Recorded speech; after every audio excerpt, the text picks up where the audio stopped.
Hello hi नमस्ते, welcome back to my channel again. और आप सभी का बहुत बहुत स्वागत है मेरे यूट्यूब चैनल साइको सूत्रा पर। और हमने क्लिनिकल साइकोलॉजी स्टार्ट कर दी है। पहले 2 लेक्चर्स आ चुके हैं। पहला था केस हिस्ट्री परफॉर्मा पे और दूसरा था HOPI history of present illness पर। और आज हम पढ़ेंगे केस हिस्ट्री में टेकिंग में past history, family history and personal history. Okay, so without any further delay let's get started. Past history, past medical history में देखो क्या क्या होता है।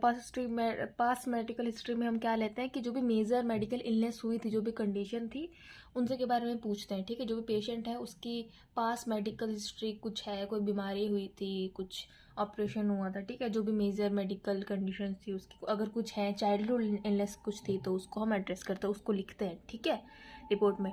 सेकंड है पास्ट साइकाइट्री हिस्ट्री, मतलब पास्ट में भी वो उसका कुछ साइकाइट्री मतलब मानसिक बीमारी, सिम्टम्स, एपिसोड कुछ डायग्नोस हुआ है। ठीक है, वो सब लिखता है। फिर होता है क्लिनिकल कोर्स इंडिकेटर। इसमें क्या होता है, देखो remission, relapse, recovery and recurrence. ठीक है, देखो ये भी अब वाइवा का क्वेश्चन बन सकता है कि what are the 4 arts of past history. ठीक है, तो देखो रिमिशन मतलब क्या होता है, अ स्टेट ऑफ मिनिमल और नो सिम्टम्स। ठीक है, रिलैप्स मतलब रीमर्ज हो जाता है, दोबारा वो सिम्टम्स दोबारा आ जाते हैं। रिकवरी की कंप्लीट रिकवरी हो गया है, उसमें कोई रिलैप्स नहीं आ रहा, दोबारा वापस नहीं आ रहा और कम भी नहीं है, बिल्कुल रिकवर उस बीमारी से हो रखा है। ठीक है, रीअकरेंस मतलब जो बार बार आ जाते हैं, या रीअकरेंस कह सकते हैं कि पहले जो बीमारी थी उससे अलावा एक एक या दो मतलब ज़्यादा थोड़े से नए सिम्टम्स भी आने लग गए। ठीक है, पहले जो था तो था, उसके साथ और भी आने लग गए। ठीक है, फिर रिस्पॉन्स, रिमिशन, रिलैप्स। ठीक है, रफनिंग क्या होती है, ठीक है, was defined as the return of symptoms. ठीक है, सो ये सब वही चीज़ें हैं। बहुत ईजी होता है लेना past history, past medical history. अब देखते हैं हम फैमिली हिस्ट्री। फैमिली हिस्ट्री में देखो क्या क्या होता है। Parents and sibling. ठीक है, पेरेंट्स एंड सिबलिंग के बारे में हम देखते हैं कि उसका रिलेशनशिप पेशेंट के साथ कैसा है। ठीक है, उसकी जो भी क्वालिटी है रिलेशनशिप विद पेरेंट्स, साइकेट्रिक और मेडिकल हिस्ट्री लेते हैं। ठीक है, और फैमिली में कोई अल्कोहल कंजम्पशन तो नहीं करता है, सब्सटेंस अब्यूज तो नहीं करता है, या किसी को पर्सनालिटी प्रॉब्लम है, किसी को और इलनेस तो नहीं है। ठीक है, मतलब पेशेंट के जो भाई बहन से पूछते हैं हम, फैमिली हिस्ट्री लेते हैं और पेरेंट्स का लेते हैं। ठीक है, वो क्या काम करते हैं, कैसी पर्सनैलिटी, वो सब। ठीक है, और ब्लड रिलेशन उनका कैसा है, एंसेस्टर्स के जो सेम फैमिली है वही है कि नहीं। ठीक है, ये सारी चीज़ें लेते हैं। Relation amongst with the family member, उनका भाई बहन, कज़न्स, मामा चाचा, ठीक है, जितने भी होते हैं,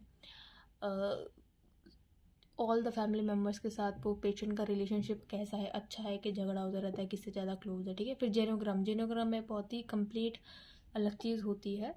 ठीक है, बेसिकली ये एक वैल्यूएबल असेसमेंट टूल है for learning about a family history. Family history जब हम लेते हैं तो हम जेनोग्राम बनाते हैं। ठीक है, इसके ऊपर एक सेपरेट वीडियो बनाना ठीक रहेगा, क्योंकि इसको एक्सप्लेन करना होता है कि ये कैसे बनता है। फॉर एग्जांपल देखो, अगर यहाँ दिख रहा हो मेल फीमेल लिखेंगे, मतलब मम्मी पापा का नाम। ठीक है, उसके बाद देखो अगर कोई लेस्बियन है, कोई गे है, ठीक है, इन सब के बारे में लिखेंगे। बर्थ डेट इसके ऊपर लिखता है। ठीक है, अगर दोनों में से किसी की डेथ हो चुकी है तो डेथ का साइन ऐसा होता है। ठीक है, और मैरिज कब हुई थी इसका ये साइन होता है। ठीक है, देखो यहाँ पे बना हुआ है लाइन। और मैरिज नहीं हुई है लेकिन कब कब से रह रहे हैं तो डॉटेड लाइन होती है। ठीक है, लेस्बियन कपल है तो देखो साइन अलग है, गे कपल है तो साइन अलग है ना।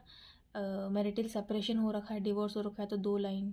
ठीक है, ये सारी चीज़ें बना के आपको दिखानी पड़ेंगी। सो इसका सेपरेट वीडियो बना देंगे। और आप अगर आपको समझना है, बनाना है जेनोग्राम ऑफ योर फैमिली या पेशेंट के आपके, तो मुझे आप कमेंट सेक्शन में बता दीजिएगा, मैं एक सेपरेट वीडियो बना दूंगी ऑन जेनोग्राम। ठीक है, अब पर्सनल हिस्ट्री की बात करें। पर्सनल हिस्ट्री हम पहले भी मैंने पढ़ा रखा है, पर्सनल इन्फॉर्मेशन। बट अब पर्सनल हिस्ट्री की बात करें तो ये बर्थ का होता है। ठीक है, जब छोटे बच्चे होते हैं, बर्थ टू एडल्ट वाला जो भी होता है, बचपन से लेके जब तक हम टीनेज तक जाते हैं थोड़ा, या एडल्टहुड तक जाते हैं, तब तक की पूरी हिस्ट्री। अच्छा, ये जितने भी बर्थ और डेवलपमेंटल, अर्ली डेवलपमेंटल जो भी हिस्ट्री, ये हम बेसिकली पेरेंट्स के लेते हैं। ठीक है, पेरेंट्स से, उनकी मम्मी से, पापा से। ठीक है, फादर मदर से पूछते हैं उस पेशेंट की पर्सनल हिस्ट्री की, बर्थ के टाइम क्या क्या हुआ था, कोई कॉम्प्लिकेशन तो नहीं आई थी, या कितना वेट था बच्चे का, कोई प्रॉब्लम तो नहीं थी, ब्रीथिंग प्रॉब्लम आपको तो नहीं थी कुछ, या आप कोई कंजप्शन तो नहीं कर रहे थे, या जब ये बच्चा हो रहा था तब आपको कोई इलनेस तो नहीं थी, ठीक है, डायबिटीज़ नहीं थी कुछ, या कुछ प्रेगनेंसी इश्यूज तो नहीं थे, आप कोई ड्रग्स तो नहीं ले रहे थे, ड्यू स्मोक और एल्कोहल कंजम्पशन तो नहीं है, ठीक है, ये सारी चीज़ें। फिर बच्चे ने कितनी जल्दी बोलना सीखा या लेट हो गया, ठीक है, ये सारी चीज़ें। नेक होल्डिंग, ग्रास मोटर, तो ग्रास मोटर वाली सारी चीज़ें पूछता है और फाइन मोटर वाली सारी चीज़ें पूछता है, अगर डिलेड है या जल्दी है, ठीक है। तो ये सारे बच्चों का हो गया। अब है प्रेजेंस ऑफ चाइल्डहुड डिसऑर्डर, कि जो चाइल्डहुड डिसऑर्डर थे उनकी प्रेजेंस क्या है, मतलब वो काफ़ी बच्चे नहीं होते, ज़्यादा ही उछल कूद करते रहते हैं, या कई बच्चे बिल्कुल ही नहीं बोलते 2-3 साल तक, एकदम चुप रहते हैं, वो कुछ बोलते ही नहीं है। या कई बच्चे होते हैं जो सिर्फ रोते रहते हैं, रोते रहते हैं, रोते रहते हैं, ठीक है। या कई बच्चे बहुत ही ज़्यादा हाइपर एक्टिव होते हैं, ठीक है, हाइपर एक्टिविटी शो करता है, ज़्यादा उछल कूद करता है। तो ये सब अलग अलग चाइल्डहुड कंडीशन होती है। Conduct problems during the childhood should be probed into and will include disobedience, lying, stealing and truancy, ठीक है। टेम्पर टेंट्रम्स भी होते हैं, ठीक है, ये आफ्टर 16 ईयर्स लिया जाता है, ठीक है। इसके बाद वाला देखो 16 साल से पहले वाला जो होता है उसमें हम टेम्पर टेंट्रम्स की बात कर सकते हैं, उसका ले सकते हैं, पूछ सकते हैं, ठीक है, उसको कंसीडर कर सकते हैं। लेकिन आफ्टर ये प्री मॉर्बिड पर्सनालिटी हो जाती है, after 16 years pre morbid personality को हम ज़्यादा क्या उसके बाद देखो यहाँ लिखा भी है, बिलो 16 ईयर्स टेम्पर टेंट्रम्स को कंसिडर करते हैं, और 16 साल के बाद PMP बन जाती है, ठीक है, PMP बन जानी चाहिए, जैसे प्री मॉर्बिड पर्सनालिटी बन जाती है, ठीक है। ओके, अब टेम्पर टेंट्रम्स में क्या क्या आता है, देखो स्टैमरिंग हो गया, फूड फैडीनेस, थंब सकिंग, ठीक है, नेल बाइटिंग, छोटे बच्चे होते हैं ना कि नींद में चलने लगता है या उनको डर से उड़ जाता है, किसी चीज़ से डर हो जाता है, बेड वेटिंग हो जाती है, ठीक है, स्टैमरिंग, हकलाने लगते हैं, या नेल्स को काटने लगते हैं, या थंब चूसने लगता है, ठीक है। सो ये सारी होम इन्वायरमेंट बहुत ज़रूरी है बचपन में। बच्चा सबसे ज़्यादा कहाँ एक्सपोज होता है, अपने घर में, तो घर का इन्वायरमेंट बहुत अच्छा होना चाहिए, होम इन्वायरमेंट, होम एटमॉस्फेयर पे हम देखते हैं कि पूछते हैं अगर इस बच्चा हाइपर एक्टिव है या कुछ ज़्यादा ही ऑटिज़म वाला है, बोलता नहीं है, तो फैमिली हिस्ट्री टेकिंग बहुत ज़्यादा इंपॉर्टेंट हो जाती है इस वक्त, क्योंकि हम पेरेंट्स से ये पूछते हैं कि अच्छा जब ये बच्चा था तब आपके आपके और आपके हस्बैंड में कैसी बॉन्डिंग थी, ज़्यादा झगड़ा तो नहीं होता था, होम एटमॉस्फेयर कैसा था, ये सब, ठीक है।